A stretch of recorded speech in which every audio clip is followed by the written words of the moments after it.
இன்னைக்கு வந்து பார்த்தீங்கன்னா, சோப் பாக்ஸ் வச்சு ஒரு சிம்பிளான ஒரு யூஸ்ஃபுல்லான ரீயூஸ் ஐடியா பார்க்க போறோம். சோப் பாக்ஸ்ல உள்ள ஃபர்ஸ்ட்டு வந்துட்டு அந்த மேல உள்ள சைட நான் ஒரு சைடு மட்டும் தனியா கட் பண்ணி எடுத்துக்கிறேன். நெக்ஸ்ட் வந்துட்டு பேக் சைடும், ஃப்ரண்ட் சைடும் வி ஷேப்ல கட் பண்ணிட்டு சைடுல தேவையில்லாத எக்ஸ்ட்ரா பீசஸையும் கட் பண்ணி எடுத்துக்கிறேன்.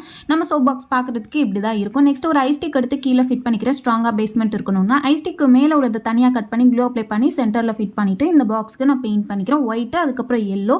நெக்ஸ்ட் வந்துட்டு பார்த்தீங்கன்னா ஐ ஸ்டிக்ல குட்டியா வந்துட்டு விண்டோ மாதிரி ரெடி பண்ணி வச்சிருக்கேன். குட்டி குட்டியா கட் பண்ணி அதுக்கு பெயிண்ட் பண்ணிட்டு அதையும் ஃபிட் பண்ணிக்கிறேன். ஒரு ஸ்ட்ராங்கான ஒரு அட்டை எடுத்து ரெண்டாக மடிச்சுட்டு ஒரு சைடு மட்டும் ஹோல்ஸ் போட்டுட்டு அதையும் வந்துட்டு அந்த ஹோமில் ஃபிட் பண்ணிக்கிறேன்.